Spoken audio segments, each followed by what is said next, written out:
Hello everyone, once again welcome back to my YouTube channel science mover and this is Khushi Mishra.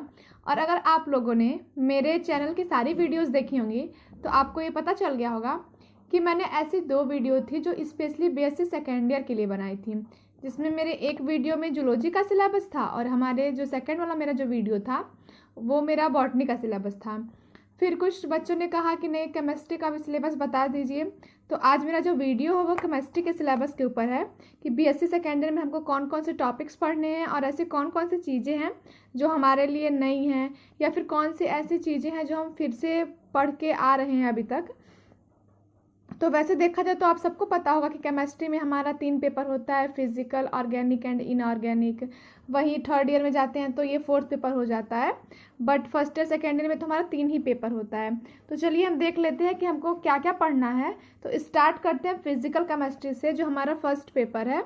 तो physical chemistry में हमको पढ़ना है, पहला चैप्टर है हमारा थर्मोडायनेमिक्स, जिसमें हमको थर्मोडायनेमिक्स की डिफिनीशन एंड उसके कॉन्सेप्ट के बारे में पढ़ना है।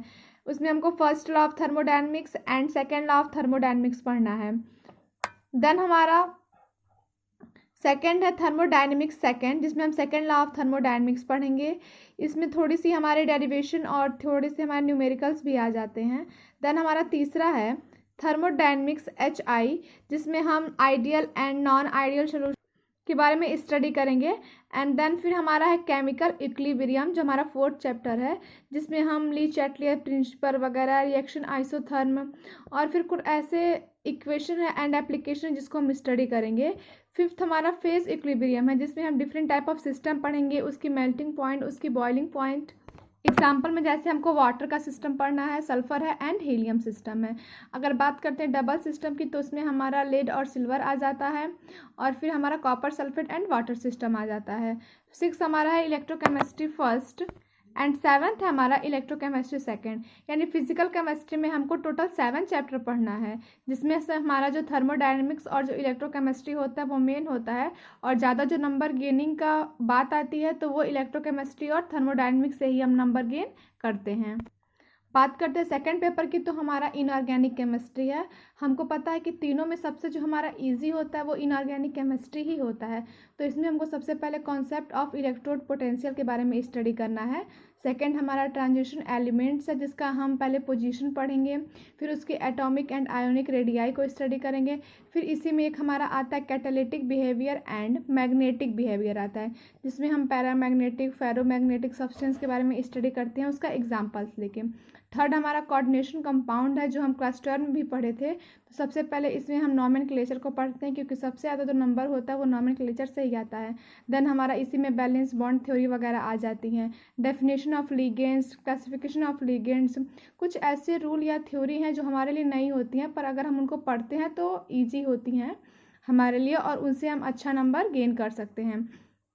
4th है हमारा नॉन एक्वियस सॉल्वेंट, यानी इसके बारे में हम स्टडी करते हैं कि कौन कौन से ऐसे होते हैं जिसको हम नॉन एक्वियस सॉल्वेंट के रूप में यूज़ करते हैं। एग्जाम्पल में हमारा liquid ammonia and liquid sulphur dioxide है। 5th हमारा एसिड बेस्ड कॉन्सेप्ट है, जो सबसे अच्छा चैप्टर है इनऑर्गेनिक केमिस्ट्री में, क्योंकि इसमें हम एसिड बेस के बारे में स्टडी करते हैं।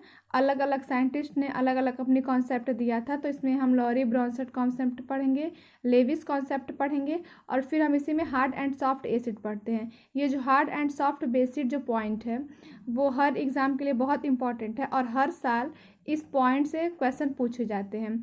फिर लास्ट हमारा आता है organic chemistry.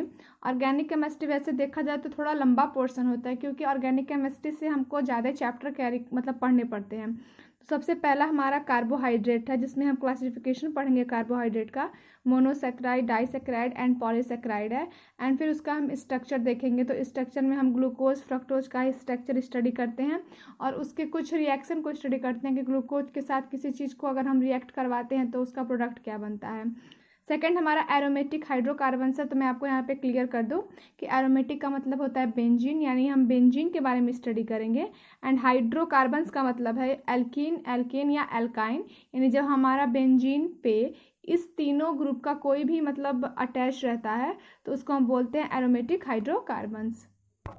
And then third है हमारा mechanism of aromatics electrophilic substitution, जिसमें हम nitration, halogenation, sulphonation, alkylation and acylation के बारे में स्टडी करेंगे। जो मैकेनिज्म होता है वो बहुत सारे बच्चों के लिए बहुत डिफ़िकल्ट होता है, पर अगर हम इसके मैकेनिज्म को समझ लेते हैं, यानी इसके स्टेप को स्टडी कर लेते हैं, तो बहुत आसान होता है वो। और अगर हम एक को समझ जाएंगे तो उसी से रिलेटेड हर चीज़ रहता है, यानी सारे मैकेनिज्म आपस में रिलेटेड होते हैं, तो हम हर चीज़ को समझ सकते हैं। फोर्थ है हमारा एरोमेटिक हेलोजन कंपाउंड, एंड जब हमारा बेंजीन रिंग पे कोई हैलाइड्स अटैच होगा तो उसको हम बोलेंगे एरोमेटिक हेलोजन कंपाउंड्स। तो इसमें हमको क्लोरोबेंजीन और बेंजाइल क्लोराइड के बारे में स्टडी करना है। फिफ्थ हमारा है एरोमेटिक नाइट्रो कंपाउंड, जिसमें हम नाइट्रोबेंजीन, डाई नाइट्रोबेंजीन, TNT के बारे में स्टडी करेंगे, रिडक्शन ऑफ नाइट्रोबेंजीन। सिक्स हमारा एरोमेटिक एमिनो कंपाउंड और डाइजोबियम साल्ट है। सेवन्थ हमारा एरोमेटिक सल्फोनिक एसिड है। एट हमारा फिनॉल्स है। नाइन्थ हमारा aromatic alcohol, aldehyde and ketones है। 10th is aromatic acid. 11th is polynuclear hydrocarbons. The 12th is heterocyclic compounds. तो ये हमारा, एंड 13 में हमारा थोड़ा सा न्यूमेरिकल प्रॉब्लम आ जाता है जो स्ट्रक्चर बेस होते हैं। तो अगर आप, लेकिन अगर 13 को नहीं भी पढ़ते हैं, ये 12 अगर पढ़ लेते हैं तो भी आपके अच्छे मार्क्स आ सकते हैं। वैसे देखा जाए तो ऑर्गेनिक केमिस्ट्री में ही ज़्यादा चैप्टर हैं, तो आपको इसको अच्छे से स्टडी करना पड़ेगा। और थोड़ा ऑर्गेनिक केमिस्ट्री हार्ड भी होता है, क्योंकि ऑर्गेनिक केमिस्ट्री में हम थ्योरी नहीं लिख सकते हैं, हमको सिर्फ रिएक्शन लिखना रहता है और हमको नंबर निकालना रहता है।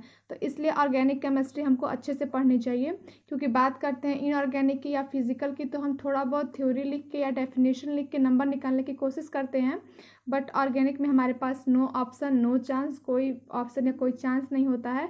हमको सिर्फ रिएक्शन लिखना है और नंबर निकालना है, तो इसलिए ये थोड़ा हमारे लिए डिफ़िकल्ट हो जाता है, बट कोई नहीं, आप मेहनत करेंगे तो आपका निकल जाएगा और आप अच्छे नंबर्स ला भी सकते हैं। सो अगर आपको इसमें से कुछ पूछना हो या और किसी से कोई क्वेश्चन करनी हो, then please comment me. Thank you, bye, have a great day.